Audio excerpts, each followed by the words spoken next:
ایمان جو ہے اللہ پر اور یقین اس بات کا جو کچھ ہو رہا ہے اللہ کے اذن سے ہو رہا ہے، اور یقین اس بات کا جو کچھ اللہ کر رہا ہے اس میں خیر ہے، بیدک الخیر۔ چاہے مجھے ایک بات ابھی ناگوار گزری ہے، مجھے تکلیف پہنچی ہے، اللہ کے اسکیم میں the higher level scheme of things, divine scheme of things کے اندر اس میں کوئی نہ کوئی خیر ہے، تم جانتے نہیں۔ اس کو کھولا گیا۔ پہلی بات تو یہ ہے کہ تمہیں خوشی ملے، راحت ملے، مسرت ملے، یا کوئی غم ہو یا رنج ہو یا دکھ ہو، دونوں حالتیں برابر ہیں، اس لیے کہ دونوں میں آزمائش ہے۔ کبھی وہ دے کر آزماتا ہے، کبھی چھین کر آزماتا، دے کر آزماتا ہے شکر کرتا ہے کہ نہیں، چھین کر آزماتا ہے صبر کرتا ہے یا نہیں۔ عارف جو انسان ہوگا، اللہ کو پہچاننے اور جاننے والا، وہ چٹان کے مانند ہوگا، ہوا ادھر سے آئے یا ادھر سے آئے اسے کچھ نہیں کہے گا، اچھی بات آئے بری آئے کوئی پرواہ نہیں، اسے اللہ کی طرف سے۔ ما اصاب من مصیبت فی الارض ولا فی انفسکم الا فی کتاب من قبل ان نبرأها۔ یہ مضمون بڑی تفصیل سے پڑھ چکے ہیں سورۃ تغابن میں۔ وہاں فرمایا تھا دوسرے رکوع کی پہلی آیت، ما اصاب من مصیبت الا باذن اللہ، کوئی مصیبت کوئی تکلیف کوئی پڑھنے والی نہیں پڑتی مگر اللہ کے اذن سے۔ ما اصاب من مصیبت الا باذن اللہ ومن یؤمن باللہ یہدی قلبہ، اور جو اللہ پر ایمان رکھتا ہو اللہ اس کے دل کو ہدایت دے دیتا ہے۔ ہدایت چٹان کہ ادھر کی ہوا آئے یا ادھر کی آئے اس میں کوئی جنبش نہیں ہوگی۔ جتنا انسان دیکھیے، ایک ہوتا ہے فوری طور پر ایک ریفلیکس ایکشن کی حد تک متاثر ہو جانا، یہ تو ہوگا۔ آپ کا ہاتھ جہاں رکھا ہوا تھا کسی چیز نے کاٹا، آپ کا ہاتھ فوراً جو ہے اٹھ کے آ جائے گا، اس میں آپ کے ارادے کو کوئی دخل نہیں ہے، یہ ریفلیکس ایکشن ہے، آپ کی سوچ کو آپ کے ارادے کو کوئی دخل نہیں۔ تو کسی خیر سے عارضی سا فوری سے مسرت ہو جانا اور کسی تکلیف سے عارضی سی فوری سی کوئی اس کا تاثر ہو جائے، یہ خلاف ایمان نہیں۔ لیکن اگر یہ پینڈولم زیادہ حرکت کر رہا ہے، خوشی میں زیادہ ادھر چلا گیا، غمی میں زیادہ ادھر چلا گیا، تو جتنا اس پینڈولم کی رینج ہے اتنی ہی آپ خدا سے دور۔ اصل تو وہ چٹان ہوگی کہ جو بالکل متاثر، لیکن یہ کہ فوری سا تاثر یہ قابل معافی ہے، لیکن یہ زیادہ ادھر سے ادھر ادھر سے ادھر، خوشی ہو گئی تو اترا رہے ہیں، پھولے نہیں سما رہے ہیں، پاؤں زمین پر نہیں پڑ رہے ہیں، اور اگر غم آ گیا ہے تو بالکل مایوس ہو کر بیٹھ گئے ہیں جھاگ کی طرح، کمر ہمت ٹوٹ گئی ہے، واویلا ہے، شیون ہے، فریاد ہے، ہاں اے فلک پیر جواں تھا ابھی عارف، کیا تیرا بگڑتا جو نہ مرتا کوئی دن اور، یہ فلک ناہنجار، یہ فلک کج رفتار اس نے ہم پہ کیا کر دیا۔ یہ ساری باتیں جو ہے یہ اللہ سے محجوب ہونے کی علامت ہے۔ اب اس میں بھی درجے ہیں کئی۔ دیکھیے پہلی بات یہ ہے کہ خوشی والی بات ہو غم والی بات ہو دونوں برابر ہیں، کیونکہ یہ بھی آزمائش وہ بھی آزمائش۔ یہ بات سورۃ الفجر میں کہی گئی بہت خوبصورت انداز میں۔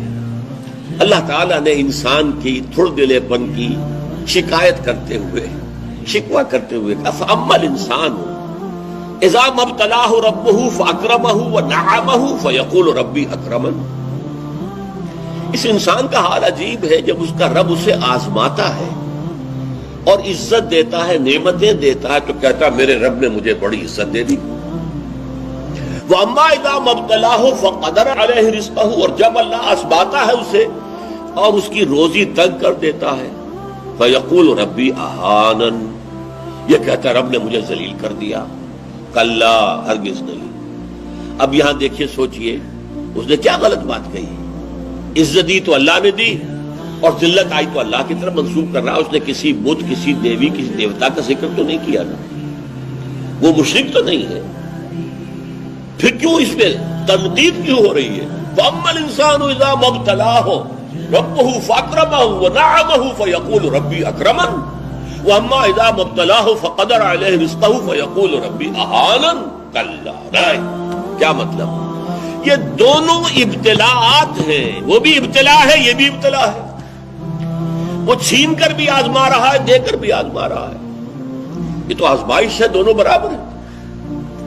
لیکن اس سے اگلا مرحلہ اور ہے. عام طور پر ہم یہ سمجھتے ہیں کہ تکلیف والی آزمائش سخت ہے اور خوشی اور مسرت اور نعمتوں والی آزمائش جو ہے یہ ہلکی آزمائش ہے، آسان ہے.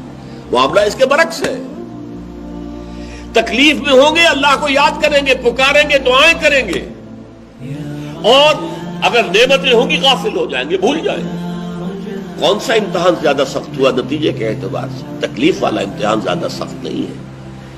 مسرت، کثرت ہر شے کی، یہ چیز زیادہ نقصان دہ ہے، زیادہ بڑا امتحان ہے. اس لیے خلق قرآن کے مسئلے پر جب وہ مار ماری گئی تھی امام احمد ابن حنبل رحمۃ اللہ علیہ کو، کہ جس کے بارے میں کہا جاتا ہے کہ اگر وہ مار کسی ہاتھی کو ماری جاتی تو وہ بھی چیخ اٹھتی، اس وقت ان کی آنکھوں میں کبھی آنسو نہیں آئے. پھر جب حکومت بدل گئی اور اب دارالخلافہ جو ہے اس میں وہ شخص متمکن ہے کہ جس کا نظریہ وہ خلق قرآن والا نہیں ہے، اب خلیفہ ایک آدمی کو بھیجتا ہے اشرفیوں کی تھیلی دے کر، یہ ہدیہ ہے، یہ نذرانہ ہے، جا کر احمد ابن حنبل کو دے آؤ.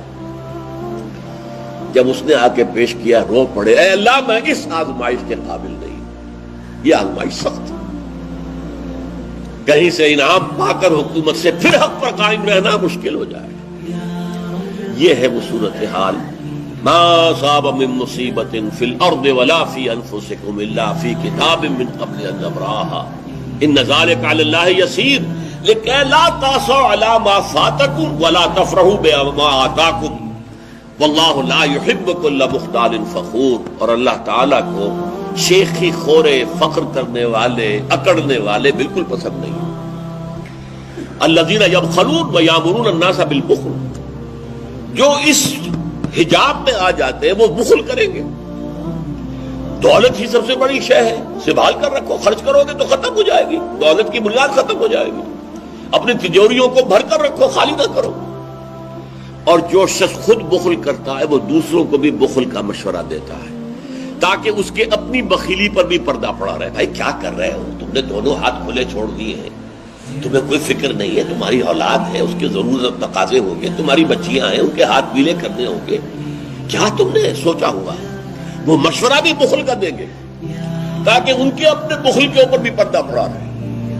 یہ وہ کیفیت ہے کہ جو پھر محجوبیت کے اندر پیدا ہو.